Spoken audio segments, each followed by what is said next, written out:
కాల్చివేశారంట. ఆ పట్టణంలో దానిలోనున్న సమస్తమును కూడా అగ్ని చేత కాల్చివేశారు.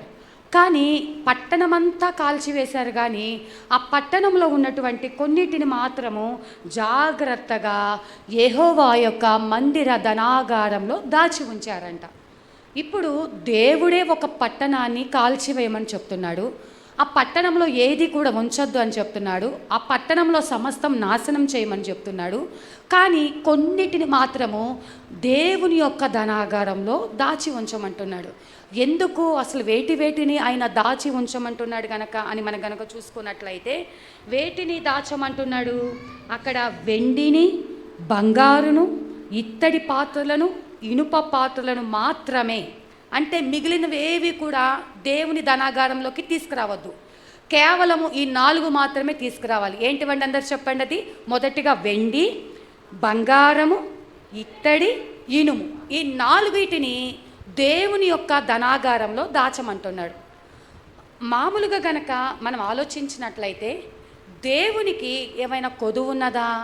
అందులో ఒకవేళ బంగారము, వెండి అంటే మన యొక్క శక్తి కొలదని నేను అనుకున్నాను. నేను దేవుడిని నమ్ముకున్న క్రొత్త దినాలలో బంగారము, వెండి విలువైనవి కాబట్టి దాచమంటున్నాడు. సరే, మరి ఇత్తడేమంత పెద్ద విలువైనది కాదే. సరే, ఇత్తడి కూడా ఓకే అనుకున్నాం. ఇనుమేం పెద్ద విలువైనది కాదే. అదేదో సరేలే తెచ్చి అక్కడ ఆ యొక్క గుడారం బయట వేయండి అంటే ఓకే. కానీ గుడారము బయట వేయమనలేదు. దేవుని ధనాగారం మామూలుగా అయితే ప్రత్యక్ష గుడారంలో ఆవరణము, పరిశుద్ధ స్థలము, అతి పరిశుద్ధ స్థలం ఉంటుంది. వాటిలోకి వెళ్తానికే అతి పరిశుద్ధ స్థలంలో ప్రధాన యాజకుడు మాత్రమే వెళ్ళాలి. మరి పరిశుద్ధ స్థలంలోకి యాజకులు వెళ్ళొచ్చు. అందరూ మనుషులేమో ఆవరణంలోకి వెళ్ళొచ్చు. మనుషులకి అటు వెళ్ళటానికి ఎంట్రీ లేదు. కానీ దేవుని యొక్క ధనాగారం అంటే చాలా విలువైనవి దాచేటువంటి స్థలము. ఆ స్థలములో వీటిని ఎందుకు దాచమన్నాడు? అసలు ఎందుకు వీటిని సమస్త పట్టణాన్ని కాల్చివేసి వీటిని మాత్రం ఎందుకే దాచమన్నాడు అని కనుక మనం చూసుకుంటే, ఇంతకీ ఏ పట్టణం ఆ పట్టణం అని చూసుకుంటే, ఈ పట్టణం ఏదో కాదు, యెరికో పట్టణము. ఏ పట్టణం అంటండి ఇది? యెరికో పట్టణం. ఈ పట్టణం ఎలాంటిదంట? శాపగ్రస్తమైనదంట. ఈ పట్టణములో దేవునికి విరోధమైనటువంటి వారు జీవించేవారు, లోక సంబంధమైన వారు జీవించేవారు, విగ్రహ సంబంధమైనవి పూజించేవారు. భయంకరమైన పాపముతో నింపబడినటువంటి పట్టణం. అయితే ఒక దినము రాబోతుంది, ఆ యెరికో పట్టణము కాల్చివేయబడుతుంది. మనకు అర్థమవునట్లుగా ఇప్పుడు యెరికో పట్టణము దేనికి సాదృశ్యంగా ఉంది అంటే, మనం నివాసం చేస్తున్నటువంటి ఈ లోకమునకు సాదృశ్యంగా ఉంది. ఇప్పుడు ఎవరిష్టం వచ్చినట్టు వాళ్ళు భక్తి చేస్తున్నారు, ఎవరిష్టమైనట్టు ఆచారాలు పాటిస్తున్నారు, లోక సంబంధంగా నడుచుకుంటున్నారు, ఎవరి పాపంలో వాళ్ళు మునిగి తేలుతున్నారు. ఏం చేసినా మేము బ్రతికే ఉన్నాంగా, మాకేం కష్టం రాలేదుగా, మాకేమి బాధ రాలేదుగా, మేము వ్యభిచారం చేసిన తప్పు లేదు, లేకపోతే దొంగతనంగా సెల్ ఫోన్లో చూడకూడనివి చూసిన తప్పు లేదు, అన్యాయంగా ప్రవర్తించిన తప్పు లేదు, అబద్ధాలు మాట్లాడిన తప్పు లేదని ఎవరిష్టానుసారంగా వారు జీవిస్తున్నారు. ఆ యెరికో పట్టణ ప్రజలు కూడా వారి ఇష్టానుసారంగా వాళ్ళు జీవిస్తూ ఉన్నారు. అయితే ఒక రోజు వచ్చింది, ఆ రోజున దేవుని ఉగ్రత ఆ పట్టణం మీదకు వచ్చింది. పట్టణం మీదకు వచ్చి యెహోషువతో దేవుడు చెప్తున్నటువంటి మాట ఏంటంటే, ఆ పట్టణాన్నంతా కాల్చివేసేయాలి. హల్లెలూయా. ఆ పట్టణమును మొత్తాన్ని కాల్చివేసేయాలి.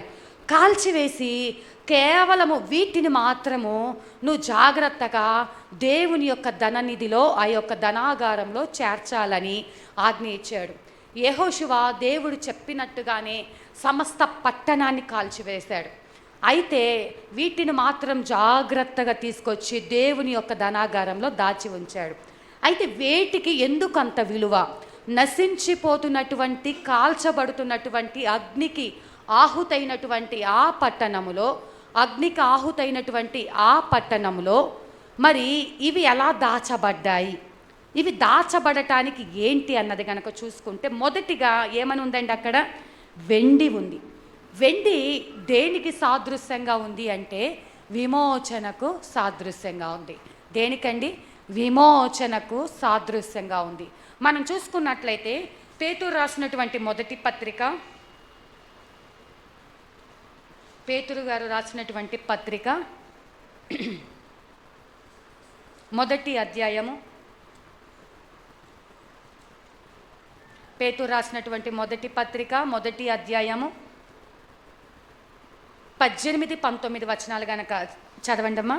వ్యర్థ ప్రవర్తనను విడిచిపెట్టి పితృపారంపర్యమైన మీ వ్యర్థ ప్రవర్తనను విడిచిపెట్టినట్లుగా వెండి బంగారముల వంటి క్షయ వస్తువుల చేత మీరు విమోచింపబడలేదు కానీ. అంటే దేవుణ్ణి ఎరగక ముందు మన జీవితం ఏంటంటే వ్యర్థమైన జీవితము జీవించబడుతూ ఉంది. పాపంలోను, శాపంలోను, లోక సంబంధమైన ఆచారాలలోను, ఆ భక్తిలోను మనం ఉంటున్నప్పుడు దేవుడంట మనల్ని వెండి బంగారముల చేత విడిపించలేదు కానీ అమూల్యమైన రక్తము చేత మనల్ని విడిపించాడంట. ఇప్పుడు వెండి దేనికి సాదృశ్యంగా ఉంది అంటే విమోచనకు సాదృశ్యంగా ఉంది అని మనం చెప్పాము. మరి విమోచించబడిన వారు ఎక్కడి నుంచి విమోచించబడ్డారు? పాపము నుండి, శాపము నుండి, పితృపారంపరమైన ఆచారాల నుండి, మన శరీర సంబంధమైన అలవాట్ల నుంచి, లోకాశల నుండి మనం విడిపించబడిన వారం. ఇప్పుడు ఆ యొక్క ధనాగారములోకి వెండి చేర్చబడినట్లుగా ఆ వెండి స్థానంలో నీవు ఉండాలి అంటే, ఆ భయంకరమైనటువంటి పట్టణం మీదకు వచ్చినటువంటి ఆ ఉగ్రత నీ మీదకు రాకుండా నీవు ఉండాలి అంటే నీవు విమోచించబడిన వారిగా ఉండాలి. హల్లెలూయా. నీవు మరి పితృపారంపర్యమైన ఆచారాలు విడిచిపెట్టాలి, అలవాట్లు విడిచిపెట్టాలి. అందరికీ ఒక లెక్క అయితే, ఇప్పుడు లోక సంబంధముగా చూసుకున్నట్లయితే మన అన్నం ముట్టించాలనుకోండి, అన్నప్రాసన అనుకోండి, ఆ 5 నిండిన తర్వాత 6వ నెల ఎంటర్ అయిన తర్వాత 7 రోజులకి అన్నప్రాసన చేయాలంటారు. ఇప్పుడు దేవుని నమ్ముకున్నాక కూడా మనము అదే రీతిగా లెక్కేసుకుని రోజులు 5 నెలలు నిండి 6వ మాసం వచ్చి 7వ రోజు మన అన్నప్రాసన చేస్తే పితృపారంపర్యమైన ఆచారం విడిచిపెట్టినట్ట. పిల్లలకి జ్వరం వస్తే, ఇంకేదన్నా అయితే మనము ఈ దిష్టి తీపించుకునేది, తాయితులు కట్టించుకునేది, ఇవన్నీ ఉన్నాయి కదా, ఇవన్నీ దేనికి సంబంధము? పితృపారంపరమైన ఆచారం. ఇప్పుడు నీవు విడిపించబడి దేవుని సన్నిధిలో రాబోతున్న ఉగ్రత నుంచి నీవు తప్పించబడి, నువ్వు దాచబడి దేవుని సన్నిధిలో నువ్వు క్షేమంగా బ్రతకాలి అంటే, నువ్వు క్షేమంగా వర్ధిల్లాలంటే విమోచించబడిన జీవితము నువ్వు జీవించాలి. హల్లెలూయా. నీవు విడిపించబడాలి. నీకు నువ్వే ఈ పరిశుద్ధ దినమున, ఈ బల్లారాధన దినమున నీకు నువ్వే గమనించాలి, నేను ఇంకా లోక సంబంధమైనవి ఏవైనా నాలో ఏలుబడి చేస్తున్నాయా? నాలో లోక సంబంధమైన ఆచారాలు నేను పాటిస్తున్నానా? నేను, నా పిల్లలు, నా కుటుంబం ఎలాంటి భక్తి చేస్తున్నాము? నామకార్థ భక్తి చేస్తున్నామా? దేవునికి ఇష్టమైన భక్తి చేస్తున్నామా? దేవుని చిత్తము మనం జరిగిస్తున్నామా? దేవునికి విరోధమైనటువంటి కార్యాలు మనం చేస్తున్నామా అన్న సంగతిని నీవు గ్రహించి విడిపించబడ్డావా లేదా? విడిపించబడితే వారి జీవితాలు వేరుగా ఉంటాయి. విడిపించబడిన వారి జీవితాలు పరిశుద్ధపరచబడతాయి. నిజమే, అంతకుముందు ఎరికో పట్టణంలోనే రాహాబు అనే స్త్రీని గనక మనం చూసుకున్నట్లయితే యెహోషువ గ్రంథము 2వ అధ్యాయము, యెహోషువ గ్రంథము 2వ అధ్యాయము 10-11 వచనాలు గనక మనం చూసుకున్నట్లయితే, మీరు ఐగుప్తు దేశములో నుండి వచ్చినప్పుడు మీ ఎదుట యెహోవా ఎర్ర సముద్రపు నీరును ఎలాగు ఆరిపోజేసెనో, యొర్దాను తీరమునున్న అమోరీల 2 రాజులైన సీహోనుకును ఓగుకును మీరేమి చేసితిరో, అనగా మీరు వారిని ఎలాగు నిర్మూలము చేసితిరో ఆ సంగతి మేము వింటిమి. మేము వినినప్పుడు మా గుండెలు కరిగిపోయెను. మీ దేవుడైన యెహోవా పైన ఆకాశమందును క్రింద భూమి అందును దేవుడే. మీ ఎదుట ఎట్టి మనుషులకైనను మనుషులకు ధైర్యం ఏమాత్రం ఉండదు. చాలమ్మా. ఇప్పుడు చూసుకున్నట్లయితే రాహాబు అనే స్త్రీ ఎవరంటే భయంకరమైనటువంటి వేశ్యావృత్తి చేసుకునేట ఆమె, భయంకరమైన పాపంలో ఉన్నామె. ఆమె దేవుని గురించి తెలుసుకొని ఉంది. ఏమని? వేగులు చూచేవారు ఆమె దగ్గరికి వచ్చినప్పుడు ఆ వేగు చూచేవారిని ఆశ్రయం ఇచ్చింది.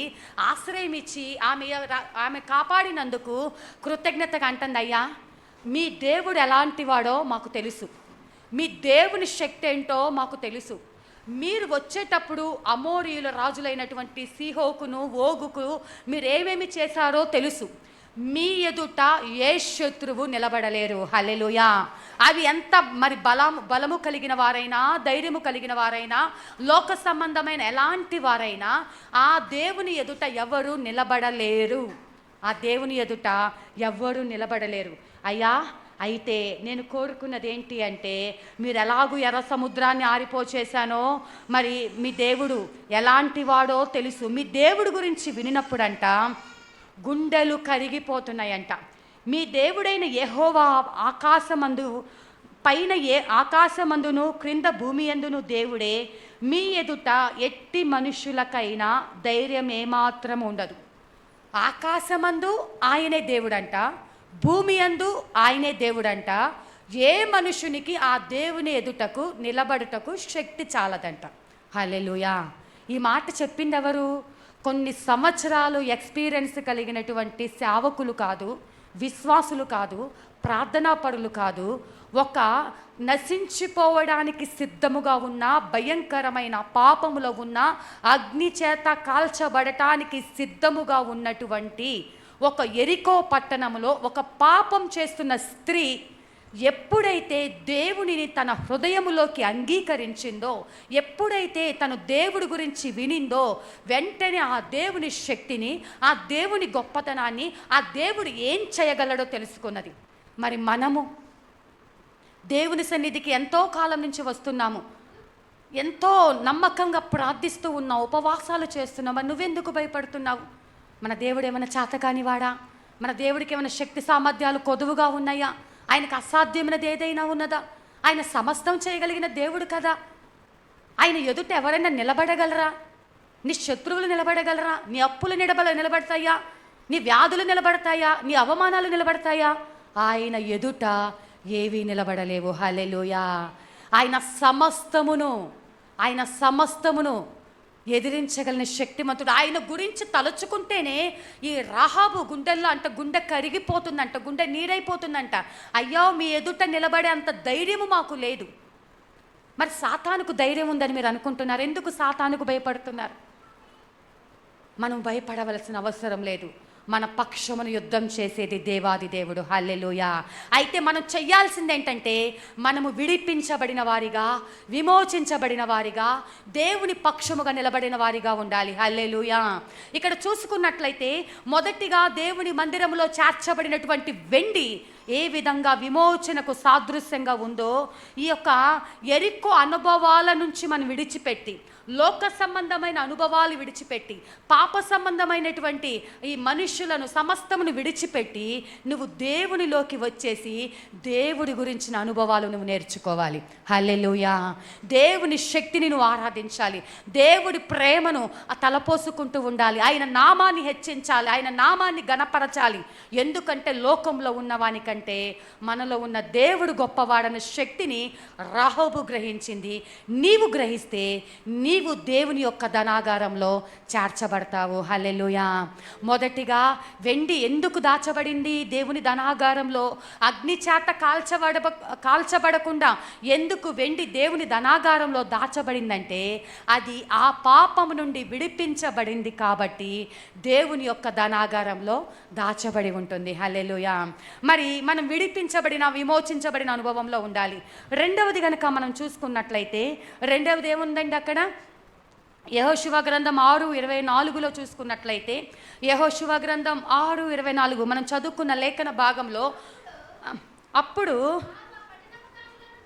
ఆ పట్టణంలో నుండి దానిలో నుండి సమస్తమును అగ్ని చేత కాల్చివేసిరి, వెండిని, బంగారును, ఇత్తడి పాత్రలను, ఇనుప పాత్రలను, అవి మాత్రమే యెహోవా మందిర ధనాగారంలో నుంచిరి. ఇప్పుడు మొదటిగా వెండి ఎందుకు దాచారో మనకు అర్థమైంది.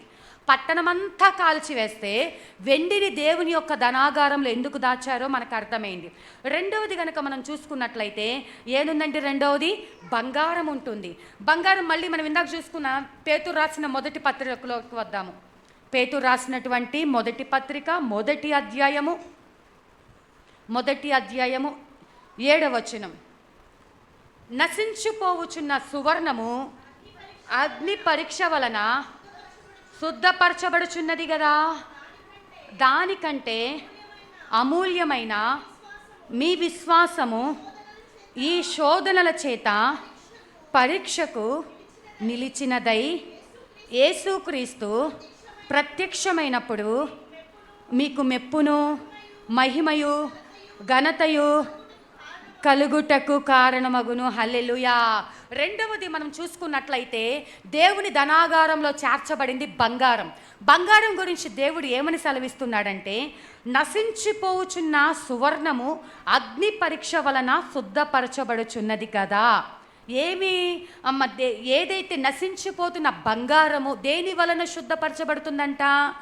అగ్ని పరీక్షలో అది శుద్ధపరచబడుతుందంట. దాని క్వాలిటీ ఎంతో, మనం బంగారం కొనాలంటే చాలా జాగ్రత్తగా అది ఎన్ని క్యారెట్స్ ఉంది అని చూసుకొని, అది మరి స్వచ్ఛమైన బంగారమా కాదా, బిస్కెట్ బంగారమా కాదా, ఆ వస్తువుతోనే చేపించుకోవాలి అని చెప్పేసి చాలా రకాలైన పరీక్షలు మరి మనం అమ్మాలన్నా కొనాలన్నా మనం చేపించుకుంటాం. దానికి ముద్ర ఖచ్చితంగా వేయాలి. అది ముద్ర వేస్తేనే, అది ఏదో హాల్మార్క్ ఏదో వేస్తేనే అది స్వచ్ఛమైన బంగారం అని గుర్తుంటుందంట. ఇప్పుడు ఒక నశించిపోయే బంగారానికి అన్ని పరీక్షలు ఉంటే, అంతకంటే విలువైనటువంటి దానికంటే అమూల్యమైనటువంటి మీ విశ్వాసము కూడా పరీక్షించబడాలి. మీ విశ్వాసము దేనితో? ఇప్పుడు మీ విశ్వాసాన్ని మరి తూకం వేయడానికి కానీ లేకపోతే పరీక్షించడానికి కానీ ఏంటి కొలమానం అని కనుక చూసుకున్నట్లయితే, మీ అమూల్యమైన విశ్వాసము ఈ శోధనల చేత పరీక్షకు నిలిచినదై. దేనికి నిలబడాలంట? పరీక్షలకు నిలబడాలి. నీకు ఎదురవుతున్నటువంటి పరీక్షలకు నీవు నిలబడాలి.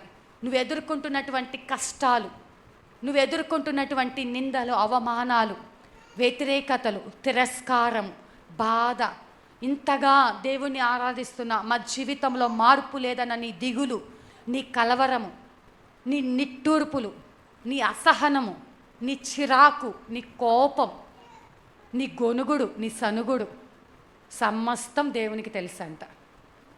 ఇవన్నిటినీ నువ్వు దాచుకొని లోపలే ఉంచుకొని దేవుని దగ్గరికి రాలేకపోతున్నావు.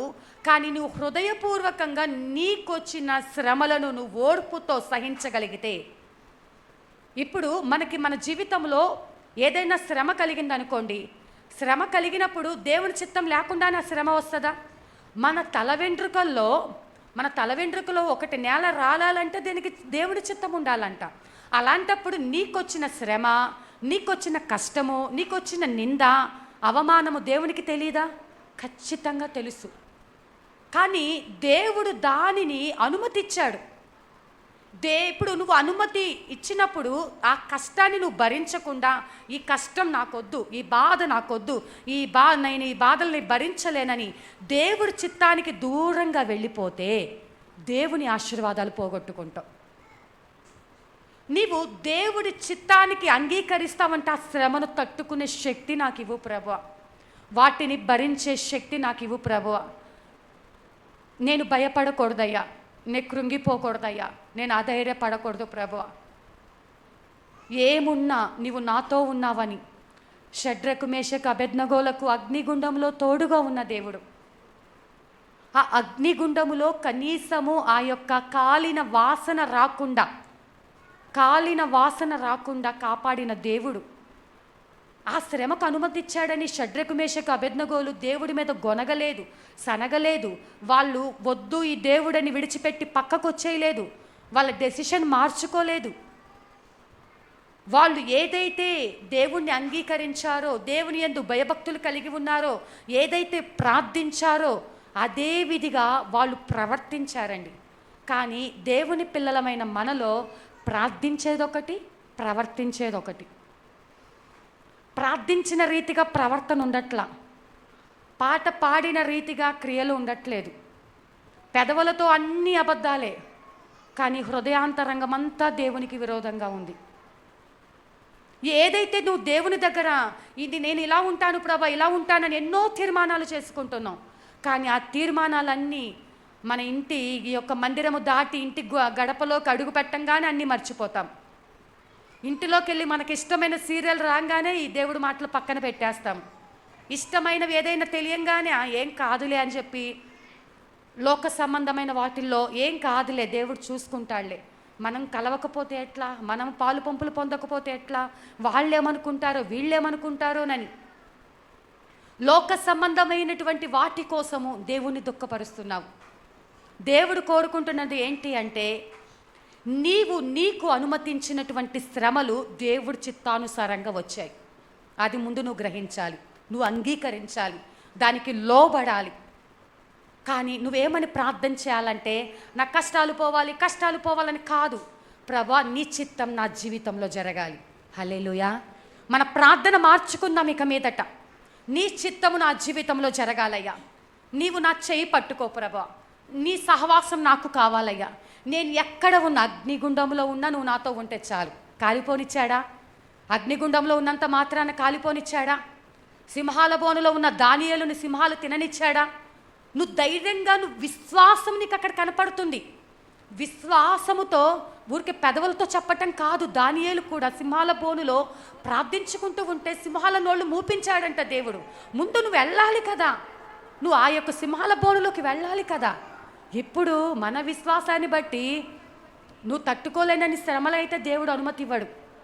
సింహాల బోనులోకి, అగ్నిగుండంలోకి నిన్ను నడిపించాడు. కానీ అలాంటి భయంకరమైన శ్రమకు అనుమతిస్తే ఆ శ్రమలో నువ్వు ధైర్యంగా ఉండాల్సింది ఏంటంటే, ఈ శ్రమలో నా దేవుడు నాతో కూడా ఉన్నాడు. హల్లెలూయా. ఈ శ్రమలో నా దేవుడు నన్ను విడిపిస్తాడు. ఎందుకు ఈ శ్రమను అనుమతించాడో, దీని వలన దేవుడు ఏమి మేలు చేయబోతున్నాడో. నేను చావు బ్రతుకుల మధ్య ఉన్నప్పుడు, మరణంతో పోరాటం చేస్తూ ఉన్నప్పుడు, నేను ఆ యొక్క కొన ఊపిరితో ఉండి ఇలా మంచం మీద పడుకొని తల పైకెత్తండి, ఆ నోరు ఇలా తల ఇలా పైకెత్తిన దాన్ని కిందకి దించానా ఊపిరి సరిగ్గా అందదు. తల పైకెత్తి నోరు పెద్దగా తెరిచి నోటితో గాలి పీల్చుకుంటూ ఉన్నప్పుడు, నేను పూజించిన వాటిని ఎందుకు నన్ను ఇలా చేశావు, నాకెందుకు ఈ కష్టాలు, చిన్నప్పటి నుంచి అమ్మ నాన్న లేరు, చిన్నప్పటి నుంచి కష్టాలే, నేను ఎందుకు, అందరూ బాగున్నారు కదా, నాకే ఎందుకు ఈ బాధ, నన్ను ఇష్టపడిన వ్యక్తితో అన్న నేను సంతోషంగా నా జీవితాన్ని సాగించాలంటే ఈ చావు బ్రతుకుల మధ్య ఈ కొన ఊపిరితో మరి కొట్టుకులాడుకుంటూ ఉన్నాను, నా వల్ల కాదు, నన్ను చంపేయండి అని నేను పూజించిన వాటిని అడుగుతున్నటువంటి రోజులవి. నా తల్లి తండ్రిని నిందిస్తున్న రోజులు. మీరెందుకు నన్ను కని చచ్చిపోయారు, మా వాళ్ళు అనే అవుతుంది. ఆ వ్యాధి నా జీవితంలో అనుమతించబడటం దేవుడి చిత్తం. హల్లెలూయా. ఆ భయంకరమైనటువంటి ఆ శ్రమ, ఆ యొక్క క్షణాలు నాకు ఇంకా గుర్తున్నాయి. ఆ యొక్క మరణకరమైన ఆ వ్యాధిలో నేను పోరాటం చేసేది నాకు గుర్తుంది. ఎవరైనా ఇప్పుడు నలిగిపోతున్నారంటే, ఎవరైనా కష్టంలో ఉన్నారంటే, నేను ఆ శ్రమలన్నిటి గుండా నడిచాను కాబట్టి ఆ బాధ నాకు ఈజీగా అర్థమవుతుంది. వారు ఏ పరిస్థితి గుండా ప్రయాణం చేస్తున్నారు. ఎంతోమంది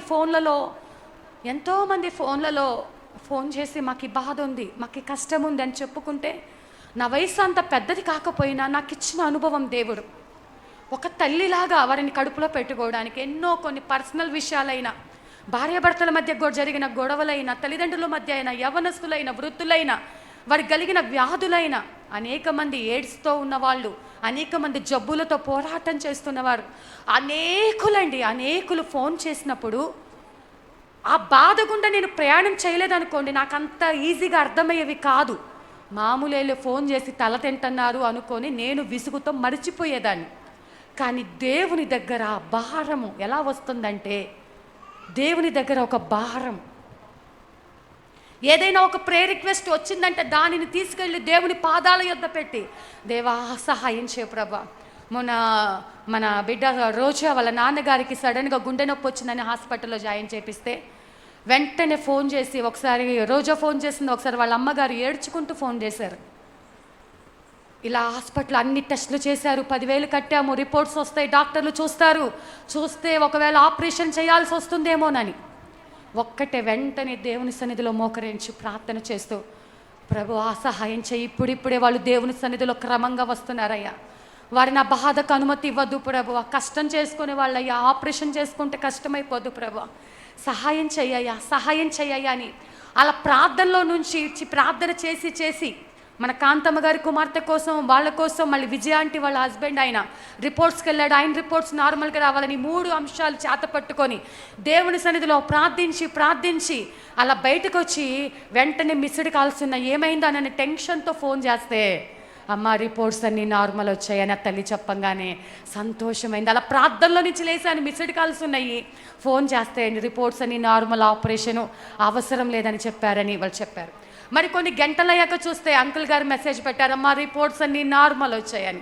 కాంతమ్మ గారికి పొద్దున్నే ఫోన్ చేస్తే, అమ్మా ఇప్పుడు ఏవేమి నొప్పులు కాదంట, ఇంటికి తీసుకెళ్ళిపోమన్నారు, మళ్ళీ రమ్మన్నారు. అమ్మయ్య, మనకున్న భారమంతా ఆయన పాదాల యొద్ద పెట్టడం. ఎలా అంటే నీ విశ్వాసము పరీక్షించబడుతుంది. నీకు అనుమతి ఇవ్వబడినటువంటి శ్రమలు రేపు రాబోతున్న నీ జీవితంలో ఆశీర్వాదపు కారకాలుగా మార్చబడతాయి. నువ్వు పడిన ఏ ప్రయాస దేవుడు మర్చిపోడు. నువ్వు ప్రార్థిస్తే, అభారముతో ప్రార్థిస్తే దేవుడు అద్భుతము చేయటానికి ఆయన సిద్ధంగా ఉన్నాడు. అయితే పరీక్షించబడుతున్న ఈ సమయంలో, అగ్ని కొలిమిలో పరీక్షించబడుతున్నటువంటి ఈ సమయంలో నీవు గొనగక సనగక ఆ శ్రమలకు నిన్ను నీవు అప్పగించుకున్నట్టయితే ఆ శ్రమలలో విజయాన్ని దేవుడు నీకు అనుగ్రహిస్తాడు. హల్లెలూయా. ఆ శ్రమలలో విజయము అద్భుతమైనటువంటి రీతిగా దేవుడు మన జీవితంలో అనుమతించిన ప్రతి శ్రమ మనకు ఆశీర్వాదము కోసమే. హల్లెలూయా. స్వాతికి మొదటగా వివాహ సంబంధాలండి, ఎన్నో సంబంధాలు. నాకు అంత బాగా నచ్చకపోయినా అడిగితే బాగానే ఉన్నారమ్మా అని చెప్పాను. కానీ ఇప్పుడు వచ్చినటువంటి అబ్బాయి ఉన్నాడు, సూపర్గా ఉన్నాడు. హల్లెలూయా. దేవుడు ఆలస్యం చేసిన మన స్వాతి కంటే అబ్బాయి ఇంకా బాగున్నాడు. అంటే ఎదురు చూసే కొలది, కష్టపడే కొలది, దేవుని దగ్గర కనిపెట్టే కొలది, ఎదురు నువ్వు ఎంతగా అయితే నలగొట్టబడుతున్నావు, అది ఉద్యోగమైనా, వివాహమైనా, పిల్లలైనా, నువ్వు దేవుని దగ్గర ఏడ్చి పొందుకున్నది ఎప్పుడు విలువైనదే. హల్లెలూయా. దేవుడిచ్చే ఆశీర్వాదం గొప్పది. కాబట్టి ఇప్పుడు కాలపు శ్రమలు ఎన్న తగినవి కాదని మీ విశ్వాసము పరీక్షించబడినప్పుడు నువ్వు స్థిరంగా నిలబడి ఉంటేనే, మీ విశ్వాసము పరీక్షించబడితేనే, నాకే శ్రమలు లేవండి, నేను హ్యాపీగా ఉన్నాను, అయితే నువ్వు దేవుని ధనాగారంలోకి చేర్చబడలేవు. దేవుని ధనాగారంలో చేర్చబడాలంటే మొదటి క్వాలిఫికేషన్ వెండి, అంటే విమోచించబడాలి, లోకం నుంచి విమోచించబడాలి, లోకానికి దూరముగా ప్రత్యేకించబడాలి.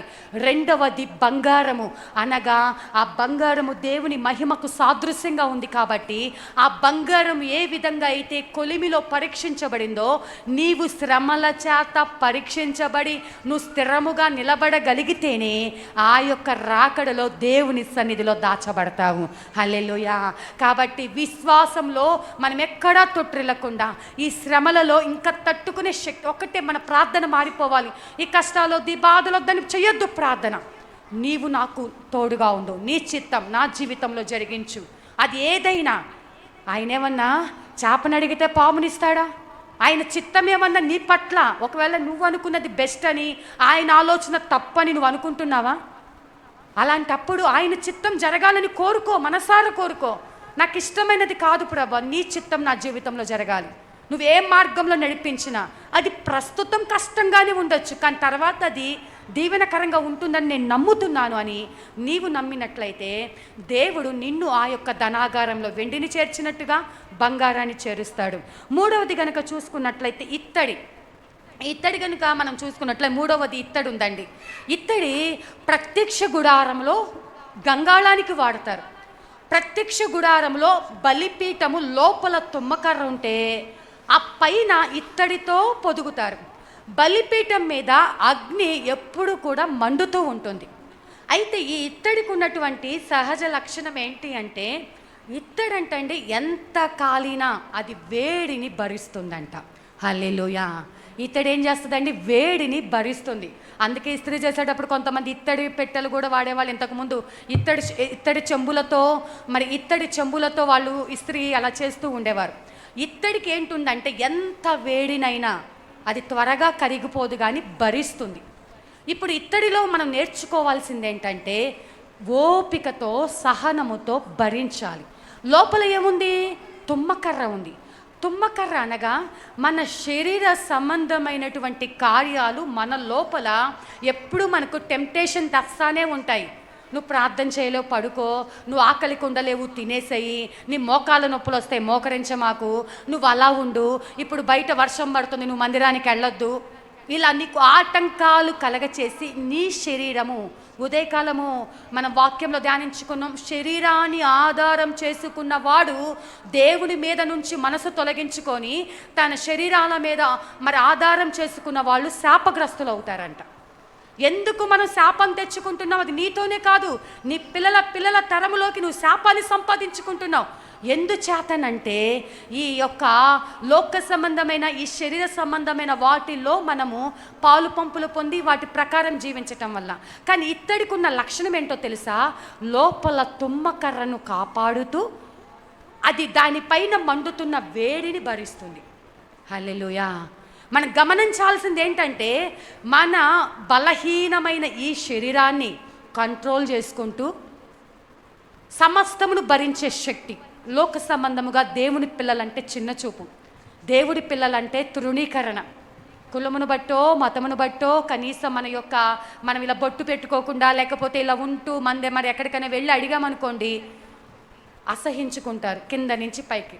పొద్దున నేను మందిరానికి వస్తూ మరి కొట్టు దగ్గర ఆగి ఏదో తీసుకుంటుంటే ఒక ఇద్దరు కూర్చున్నారు పెద్దవాళ్ళే. ఆ కొట్టు దగ్గర ఉన్న వాళ్ళు నన్ను పైనుంచి కింద చూసి నా కాళ్ళకి మెట్టెలు ఉన్నాయా లేదో చూస్తున్నారు. పైనుంచి కిందకి చూసి నేను వాళ్ళు చూసేది నాకు చూస్తున్నాను, నా కాళ్ళకి వెళ్ళే చూస్తున్నారు, నా కాళ్ళు కనిపిస్తాయేమోనని చెప్పి. అంటే వాళ్ళ ఉద్దేశాలు వేరు, వాళ్ళ ఆలోచనలు వేరు. కానీ అలాంటి వాటివన్నిటిని భరించాలి. అలాంటి వాటన్నిటిని గురించి అబ్బా నన్ను ఇలా చూసారే, నేను తెల్ల చీర కట్టుకోవటం వల్లే నన్ను ఇలా చూసారని చెప్పేసి మనం బాధపడకూడదు. ఇంటికి అద్దె కోసం తిరిగితే నాకు తాళాలు పెట్టిన వాళ్ళు అంటుకోకుండా తాళాలు ఇలా 2 చేతులతో వెనక్కి తీసుకున్న ఎన్నో సందర్భాల్లో. ఇండ్లు ఓకే ఏం చేస్తారంటే పాస్టర్లమండి మేము ప్రార్థనకి వెళ్తామంటే లేదండి అని చెప్పి నా చెయ్యి తగిలిద్దేమో నన్ను ఆడోళ్ళే ఇలాగ 2 వేళ్లతో వెనక్కి తాళాలు తీసుకున్నారు. ఎంతో తిరస్కారం. ఏంటి ఇలా అయిపోయావేంటి, ఒకప్పుడు బాగుండేదానివి కానీ నాకేం అవ్వలా. ఇంకా నేను దేవుని తెలుసుకొని దేవుని ఆత్మతో నింపబడి ఉన్నా. లోకం మాట్లాడే మాటలు, చిన్న చూపు. మన మీటింగ్స్కి పాంప్లెంట్లు పంచితే ఈ వీధిలో చివరిలో ఒకళ్ళు పాస్టర్ గారిని తిట్టారంటే దుర్భాషలు, భయంకరమైన బూతు మాటలు. పాస్టర్ గారికి అయితే చాలా కోపం మామూలుగా ఆయనకి, కానీ ఎంతో ఓపికతో సరేనండి ఎంత భయంకరమైన మాటలు తిట్టారంటే సరేనండి తెలియక పాంప్లెంట్ మా గేటుకి ఎందుకు పెట్టారని తిడుతున్నారు. ఆయన ఆ పట్ల తిట్టేది వాళ్ళ ఆవిడ తీసుకొని మీరు ఎందుకు పెట్టారండి అంటే అమ్మ మేము చెప్తున్నాం కదా మా పిల్లలు ఏమైనా పెట్టారేమో తప్పైందిలే అమ్మా, ఎందుకు ఆయన అలా మాట్లాడుతున్నాడంటే సరేలేండి పెట్టేయండి అని వాళ్ళ ఆవిడ ఫోన్ లాక్కొని పెట్టే అంతవరకు తిడతానే ఉన్నారు. ఎంతో బాధ కలుగుతుంది. అయ్యో చేసేది దేవుని పనే కదా, చేసేది మంచి పనే కదా. ఎందుకు అంటే నువ్వు భరించాలి, ఎంత వేడైనా తట్టుకోవాలి. అందుకే దేవుడు నిన్ను రక్షించుకున్నాడు. ఆ బలిపీఠం మీద నిత్యము ధూపం నువ్వు దేవునిలో ఆత్మతో నువ్వు మంట మండేప్పుడు ఇంకా శక్తి, ఇంకా నీలో దేవుని యొక్క శక్తి పెరిగే కొలది శ్రమ కూడా పెరుగుతుంది, నిందలు పెరుగుతాయి, అవమానాలు పెరుగుతాయి, తిరస్కారాలు పెరుగుతాయి. కానీ నువ్వు ఆనందించాల్సింది ఏంటంటే నేను దేవుని యొక్క శక్తితో నింపబడి ఉన్నాను. హల్లెలూయా. నాలో ఉన్నటువంటి అభిషేకం, నాలో ఉన్నటువంటి దేవుడి శక్తి ఈ యొక్క శ్రమలను కాల్చివేస్తాయి. వీటన్నిటిని కూడా వీళ్ళందరూ కూడా ఒక దినము అనవసరంగా వీళ్ళని అనవసరంగా అన్నామని బాధపడే ఒక రోజు వస్తుంది. నువ్వేం చేయాలంటే భరించాలి, భద్రతనివ్వాలి. వాళ్ళ మీద కోపం పెట్టుకోకూడదు. ఏంటి ఇట్లా అంటున్నారు, కోపం పెట్టుకోకూడదు. తుమ్మకర్రను ఇత్తడి ఏ విధంగా అయితే కాపాడిందో నీవు ఈ ప్రజలందరి కోసం, నిన్ను అసహ్యమైన చూపులు చూస్తున్నారుగా, నిన్ను ఎగతాళి చేస్తున్నారుగా, నిన్ను బాధ పెడుతున్నారుగా, నిన్ను తక్కువ చేసి మాట్లాడుతున్నారుగా, వాళ్ళంటి వీళ్ళు నాశనం అయిపోవాలి, వీళ్ళు నన్ను అన్నారు, నీకు వీళ్ళకి జరిగింది, అలాంటి మాట వస్తే మన ఆశీర్వాదాలు పోగొట్టుకుంటాం. వాళ్ళ కోసము నీవు ప్రార్థన చెయ్యాలి. ఇత్తడి వలె నువ్వు భరించాలి. ఎంత వ్యతిరేకమైన పరిస్థితులైనా నీవు భరించాలి. అట్ ద సేమ్ టైం బలహీనులైనటువంటి వారికి భద్రతనివ్వాలి. హల్లెలూయా. ఈ యొక్క లక్షణము కలిగి ఉంటేనే దేవుని యొక్క ధనాగారంలో నువ్వు దాచబడతావు. చివరిగా చూసుకున్నట్లయితే, మరి సమయం అయిపోయి ఉంటుంది, మరి చివరిగా చూసుకుంటే ఏముందండి అక్కడ? ఇనుము ఉంది. మొదటిదేంటి? వెండి, విమోచనకు సాదృశ్యం, నువ్వు లోకం నుండి, పాపం నుండి విడిపించబడాలి. రెండవది బంగారము, నువ్వు అగ్ని పరీక్షల వలన శుద్ధీకరించబడి దేవుని మహిమతో నింపబడాలి. మూడవది ఇత్తడి, నీవు భరించాలి, నువ్వు అనేకులకు భద్రతనివ్వాలి, అనేకుల కోసం నువ్వు ప్రార్థించాలి, నువ్వు పరిశుద్ధంగా ఉండాలి, అనేకుల నిమిత్తం ప్రార్థన చెయ్యాలి. ఇంకా నాలుగవది చూసుకున్నట్లయితే కీర్తనల గ్రంథము 2వ అధ్యాయము 9వ వచనం చదవండి అమ్మా. ఇనుప దండముతో నీవు వారిని నలగొట్టెదవు, కుండను పగలగొట్టినట్టుగా వారిని ముక్క చెక్కలుగా పగలగొట్టేదవు. హల్లెలూయా. నాలుగవది క్వాలిఫికేషన్ ఏంటండి? ఈ ఇనుప దండముతో నలగొట్టెదవు, కుండను పగలగొట్టినట్టుగా. ఇనుప దండము మామూలుగా అయితే ఈ ఇనుప దండము ఒక కుండను పగలగొట్టాలంటే ఇనుప దండం దాకా అవసరం లేదండి. ఒక కుండ పగలగొట్టాలంటే పైకెత్తి కింద పడేస్తే చాలు, లేకపోతే గట్టిగా కొడితే చాలు, నీ చేత్తోనే పగిలిపోతుంది. కానీ దేవుడు అంటున్నాడు, ఆ కుండ స్థానములో నీ శత్రువులను పెట్టుకో, ఆ కుండ స్థానంలో నీ వ్యాధులను పెట్టుకో, నీ అప్పులను పెట్టుకో, నీ అవమానములను పెట్టుకో, నీ బలహీనతలను పెట్టుకో. దేవుడు అంటున్నాడు, ఇనుప దండం దేనికి సాదృశ్యంగా ఉందంటే స్తుతుల ధ్వజమునకు సాదృశ్యంగా ఉంది. హల్లెలూయా. స్తుతుల ప్రార్థన, నీ యొక్క స్తుతుల ప్రార్థన నువ్వు స్తుతిస్తూ ఉంటే నీ యొక్క శ్రమేమో, నీ యొక్క కష్టమేమో, నీ యొక్క బలహీనతేమో కొండలాగా మారిపోతుందంట. నీలో ఉన్న శక్తి ఇనుప దండంగా మార్చబడుతుందంట. హల్లెలూయా. ఆ యొక్క ఇనుప దండము తీసుకొని కుండను కొడితే ఎలా ఉంటుందండి? ముక్క చెక్కలుగా, ఏదో 2 ముక్కలు 3 ముక్కలు కాదు, పిండి అయిపోతుందండి. అంత పెద్ద ఇనుప దండం తెచ్చి కుండను పగలగొడితే నీ శ్రమలు నీ ఎదుట నిలబడలేవు. నీలో ప్రార్థన ఉన్నంత వరకు నువ్వు స్తుతిస్తూ ఉండాలి. ఎప్పుడు? మేలు జరిగినప్పుడే కాదు, శాలరీ పెరిగినప్పుడే కాదు, అనుకోకుండా కార్యాలు జరిగినప్పుడే కాదు. కష్టంలో స్తుతించాలి, కన్నీళ్ల మధ్య స్తుతించాలి, వ్యతిరేకమైన పరిస్థితుల మధ్య స్తుతించాలి, నువ్వు అనుకున్నది జరగకపోయినా స్తుతించాలి. నేనేమై ఉన్నా నిన్నే స్తుతిస్తాను ప్రభా, నిన్నే ఆరాధిస్తాను ప్రభా. పాటలు పాడుకోవటం కాదు, మనసారా దేవుని సన్నిధిలో ఒక తీర్మానం తీసుకొని, అయ్యా ఏ పరిస్థితిలోనైనా స్తుతించే అనుభవం నీవు కలిగి ఉంటే నీ ఎదుట సమస్యలు తుత్తునీలుగా చేయబడతాయి. ఆమేన్. హల్లెలూయా.